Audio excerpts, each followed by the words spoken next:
ওম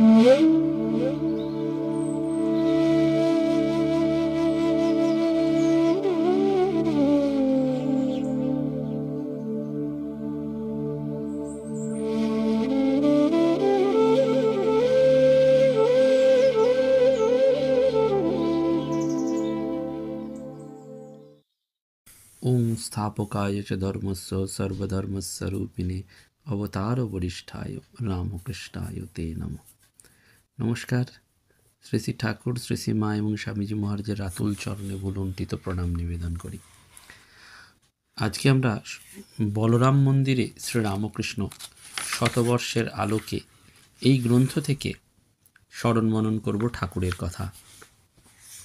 আসলে বলরাম মন্দিরের শতবর্ষ উপলক্ষে একটি স্মারক গ্রন্থ প্রকাশিত হয় এবং বলরাম মন্দিরের শ্রীরামকৃষ্ণদেবের প্রথম শুভ পদার্পণের শতবার্ষিকী উৎসব উদযাপিত হয়েছিল 1982 খ্রিস্টাব্দের 11ই মার্চ। বর্ষব্যাপী এই উৎসবের শেষ অংশে 28শে ফেব্রুয়ারি 1983 থেকে 11ই মার্চ 1983 পর্যন্ত 12 দিন ধরে নানান মনোজ্ঞ অনুষ্ঠানের আয়োজন করা হয় এবং রামকৃষ্ণ মঠ এবং রামকৃষ্ণ মিশনের প্রবীণ সন্ন্যাসীরা এবং রামকৃষ্ণ বিবেকানন্দ ভাবধারায় অনুপ্রাণিত সুধীবৃন্দ এই 12 দিন ব্যাপী অনুষ্ঠানে যে সমস্ত মূল্যবান ভাষণ দিয়েছিলেন সেগুলিকে একত্র সন্নিবিষ্ট করে বলরাম মন্দিরে শ্রীরামকৃষ্ণ শতবর্ষের আলোকে এই স্মারক গ্রন্থটি প্রকাশিত হয় এবং সেই গ্রন্থে পূজনীয় স্বামী লোকেশ্বরানন্দজি মহারাজের যে ভাষণ, সেই ভাষণের আলোকেই আমরা আজকে স্মরণ করব সৎকথায় প্রতিদিনের মনন। এবং গতকাল শ্রীরামকৃষ্ণ সারদা কন্যা গুরুকুল, সারদাপীঠ যে কন্যা গুরুকুল আমাদের রয়েছে ঝাড়গ্রামে, সেই তপবন সদৃশ্য আশ্রম, সেখানকার 75 বছর পূর্তি উৎসব উপলক্ষে আমরা এখানে এসেছি এবং আজকেও সেখানে সেই উৎসব রয়েছে। গতকালে মায়েদের অর্থাৎ মাতাজিদের সান্নিধ্য, ভালোবাসা এবং স্বামী সর্বানন্দজির কথা আলোচনা হয়েছে। আমরা একদিন সেই প্রসঙ্গেও স্মরণ মনন করব। কিন্তু এই ঠাকুরকে নিয়ে আজকের অনুধ্যান এবং শ্রীমৎ স্বামী লোকেশ্বরানন্দজি মহারাজ তার বক্তব্যে বলছেন বা বলেছিলেন যে শ্রীরামকৃষ্ণকে অবতার বরিষ্ঠ বলেছেন স্বামীজি স্বয়ং। স্বামীজি শ্রীরামকৃষ্ণদেবের একটি প্রণাম মন্ত্র রচনা করেন। শুধু রচনা বললে ভুল, তার ভেতর থেকে স্বতঃস্ফূর্তভাবে বেরিয়ে এসেছিল এবং হাওড়ার রামকৃষ্ণপুরে ভক্তপ্রবর নবগোপাল ঘোষের বাড়িতেই ঠাকুরের মর্মর মূর্তি স্থাপন উপলক্ষে এটি স্বামীজির ভেতর থেকে স্বতঃস্ফূর্তভাবে আসেন এবং এই ঘটনার বিবরণ স্বামী শিষ্য সংবাদে রয়েছে। স্বামীজি ঠাকুরের পুজো করছেন, করতে করতে হঠাৎ তার মুখ দিয়ে উচ্চারিত হয়েছিল এই মন্ত্র, যং স্থাপকায় চ ধর্মস্য সর্বধর্মস্বরূপিণে অবতার বরিষ্ঠায় রামকৃষ্ণায় তে নমঃ। অর্থাৎ এই যে স্বামীজি বলছেন স্থাপকায় চ ধর্মস্য, অর্থাৎ ধর্ম সংস্থাপন করার জন্য তুমি এসেছ, তুমি সর্বধর্মস্বরূপিণে। তোমার মধ্যে আমরা সব ধর্মকে দেখতে পাই, শুধুমাত্র হিন্দু ধর্মকে নয়। সব ধর্মের যা মর্ম তার তুমি বিগ্রহ। স্বামীজি তাই বলছেন যে তুমি অবতার বরিষ্ঠ। যুগে যুগে অবতার এসছেন, শুধু এদেশে নয়, সব দেশে, কিন্তু তুমি হলে তাদের সকলের শিরোমণি, অবতার বরিষ্ঠ। সেই জন্য রামকৃষ্ণায় তে নমঃ, হে রামকৃষ্ণ তোমাকে প্রণাম করি। অবতার কেন আসেন না, ভাগবতে আছে ভক্তদের ভালোবাসেন তাই অবতার আসেন। অনুগ্রহায় ভূতানাং মানুষং দেহ মা স্থিতা ভজতে তাদৃশী ক্রীড়া যা শ্রোত্তৎপর ভবেৎ। ভক্তদের অনুগ্রহ করার জন্য মানুষ দেহ ধারণ করেন তিনি এবং এসে মানুষের মতন ক্রীড়া করেন, লীলা করেন, ব্যবহার করেন। কেন না, তার সেই লীলা কাহিনী শুনে মানুষ তাঁর মতো হতে চেষ্টা করবে। ইয়া শ্রোতা তৎপর ভবেৎ। তিনি যেন একটা ছাঁচ গড়ে তোলেন, দেখিয়ে গেলেন এই হচ্ছে আদর্শ, এই ধর্ম, এইভাবে তোমরা চলো। সেই জন্য তাঁর দেহধারণ, তাঁর জীবন সব আমাদের প্রয়োজনে। যুগে যুগে তাই তিনি আসেন মানুষের সামনে আদর্শকে স্থাপন করতে। ঠাকুর নিজের সম্পর্কে তাই বহুবার বলেছেন যে রাম, যে কৃষ্ণ, সেই ইদানিং এই শরীরে রামকৃষ্ণ।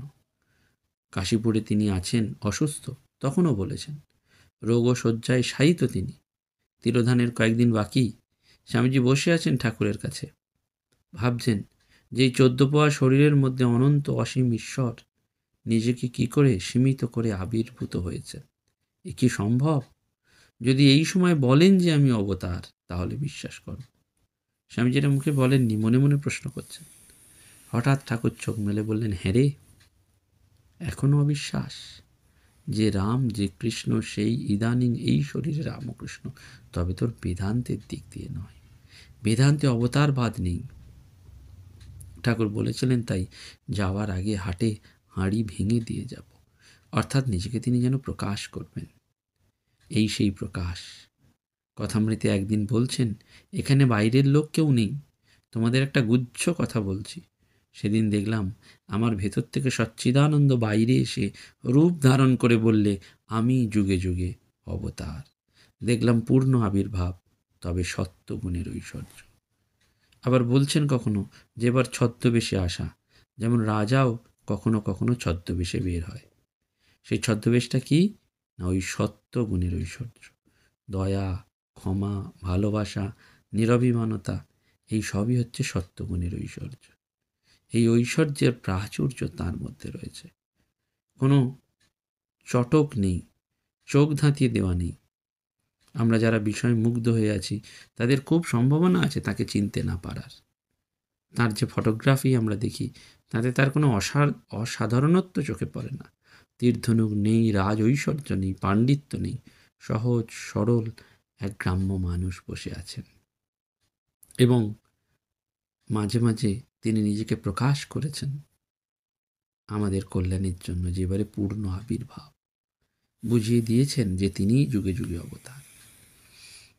ভৈরবী ব্রাহ্মণীকে একবার ঠাকুর বলেছিলেন, একদিন দেখি দুটি বালক আমার ভেতর থেকে বেরিয়ে এলো। তারা বাইরে এসে খেলাধুলা করে বেড়াতে লাগলো। ভৈরবী শুনে বললেন, বাবা, এবারে নিত্যানন্দের খোলে শ্রী চৈতন্য। রাম এবং কৃষ্ণ, কৃষ্ণ ও বলরাম, নিত্যানন্দ, শ্রী চৈতন্য, সবাই এবার তাঁর মধ্যে। সেজন্য গানে আছে না, ত্রেতা তারি রাম, দাপরের শ্যাম, রামকৃষ্ণ দোহে একাধারে। কেন তিনি অবতার বরিষ্ঠ?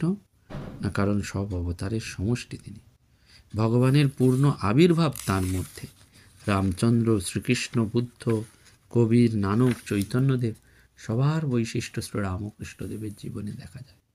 অন্যান্য যেসব অবতার এসছেন, তারা একটি বা দুটি ভাব মানুষের সামনে তুলে ধরেছেন। সেজন্য শ্রীরামকৃষ্ণের জীবনে এই বৈশিষ্ট্য দেখতে পাওয়া যায়। তার প্রধান ভাব হচ্ছে সত্যনিষ্ঠা। সত্য প্রতিষ্ঠার জন্যই তার, যেমন রামচন্দ্রের ক্ষেত্রে বনবাস, রাবণবধ, সব। শ্রী চৈতন্যের ঈশ্বরমত্ততা, শঙ্করাচার্যের অদ্বৈতবাদ, বুদ্ধদেবের অহিংসা, এই সব এক একটা ভাব এদের মধ্যে দেখা যায়।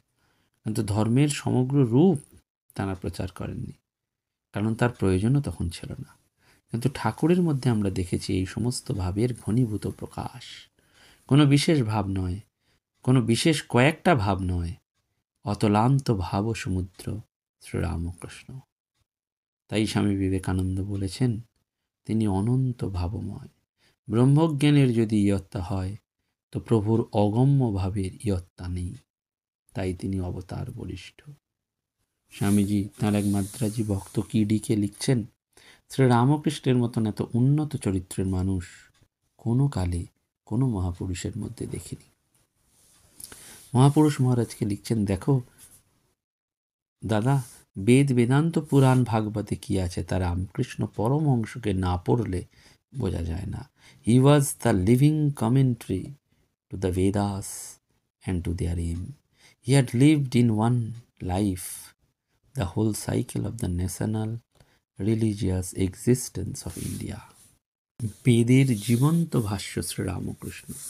যুগ যুগ ধরে ভারতে যত ধর্মচিন্তা, ধর্ম উপলব্ধি হয়েছে, যত ধর্ম সাধনা ভারতবর্ষের মানুষ করেছে, সে সব কিছু শ্রীরামকৃষ্ণের জীবনে বিধৃত হয়ে আছে। তাই রোমারুলা বলছেন যে শ্রীরামকৃষ্ণ ছিলেন ভারতবর্ষের 3000 বছরের মানুষের আধ্যাত্মিক সাধনার মূর্ত বিগ্রহ। What the whole Hindu race has taught in ages he lived in the life, স্বামী ব্রহ্মানন্দজিকে চিঠিতে লিখেছেন। শুধু ভারতে নয়, যত ধর্ম সম্প্রদায়, যত ধর্ম চিন্তা আছে পৃথিবীতে, সবগুলোর ঘনীভূত মূর্তি এই শ্রীরামকৃষ্ণ। ভারতে যত ধর্ম চিন্তা হয়েছে তিনি হচ্ছেন তার ঘনীভূত মূর্তি। শাস্ত্রের মর্ম, তার উদ্দেশ্য এবং পরিধি এসব আমি তাঁর জীবনে দেখেছি বলে বুঝতে পেরেছি। সেই জন্য রামকৃষ্ণদেবের জুড়িয়া নেই প্রমোদ দাস মিত্রকে লিখছেন। সে অপূর্ব সিদ্ধি আর তার সে অপূর্ব অহেতুকী দয়া। আবার শিষ্য শরৎচন্দ্র চক্রবর্তীকে লিখছেন, যস্য বীর্যেন কীর্তিন বয়ং চ ভুবনানি চ রামকৃষ্ণং সদা বন্দে সর্বং স্বতন্ত্র বিশ্বরম। বলছেন শ্রীরামকৃষ্ণ কি জানো, তার শক্তিতে আমাদের যা কিছু কৃতিত্ব। শুধু তাই নয়, বিশ্ব চরাচরে যা কিছু আমরা দেখি, সব কিছু, সমস্ত প্রাণ ও চাঞ্চল্য, সব শক্তির তিনি উৎস। সেই শ্রীরামকৃষ্ণকে আমি সর্বদা বন্দনা করি। তিনি সর্বং মঙ্গলময়, তিনি স্বতন্ত্র, তিনি স্বয়ং ঈশ্বর।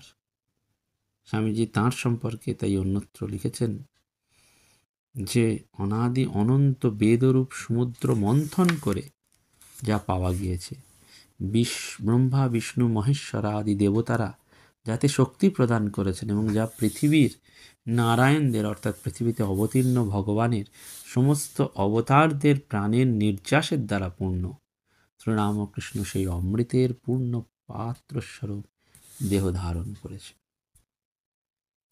তিনি একটা বিরাট ল্যাবরেটরি, স্বামীজি বলছেন, গবেষণাগার। ধর্মজগতের কোনো গবেষণা সেখানে বাদ পড়েনি। শ্রীসীমা বলছেন ঠাকুর হাঁচি টিকটিকি থেকে আরম্ভ করে অদ্বৈতবাদ সব মানতেন। অনেকের মধ্যে ধর্ম মানেই হচ্ছে হাঁচি টিকটিকি মানা, অমুক বাড়ে অমুক তিথিতে লাউ খাওয়া চলবে কিনা এইসব, কিন্তু এগুলো ধর্মের বাইরের ব্যাপার, নন এসেন্সিয়ালস, কিন্ডারগার্টেন স্টেজ। ঠাকুর তাও গ্রহণ করেছেন, কিন্তু আবদ্ধ থাকছেন না। ধর্মজগতের একেবারে চূড়ান্ত যে স্বর অদ্বৈত তত্ত্ব, তিনি তা স্বীকার করছেন। ধর্মজগতের শেষ কথা অর্থাৎ হিমালয়ের পাদদেশ থেকে আরম্ভ করে সর্বোচ্চ শিখর এভারেস্ট পর্যন্ত এলাকাটি জুড়ে দাঁড়িয়ে রয়েছেন শ্রীরামকৃষ্ণ পরমহংসদেব।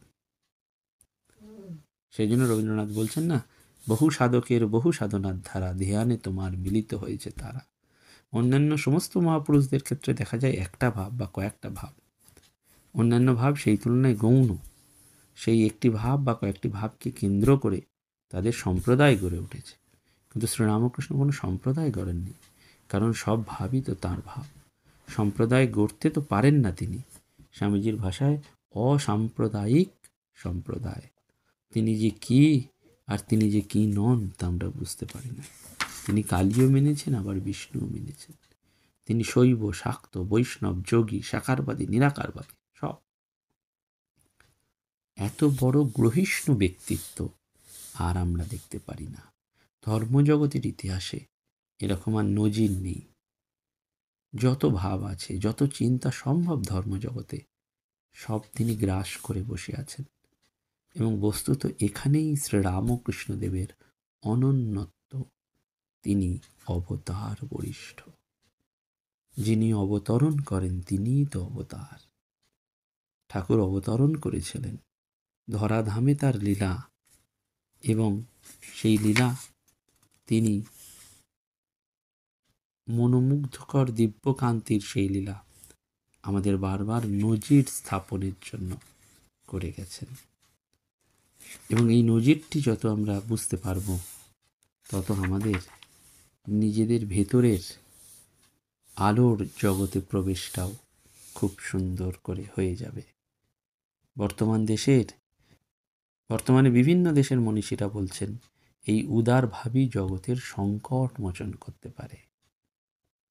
এই ঠাকুরের এই উদার ভাব, এই উদারতার মাপকাঠিতেই আমরা ঠাকুরকে অবতার বরিষ্ঠ বলি।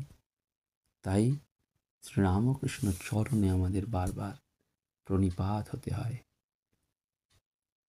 সেইটি আমাদের বারবার মনে রাখতে হবে যে তাঁর এই দিব্য জীবন চরিত ব্যষ্টি জীবনকে যেমন পথ দেখায়, তেমনি সমষ্টি জীবনকে, জাতিকে এবং সমগ্র সমাজকেও পথ দেখাবে।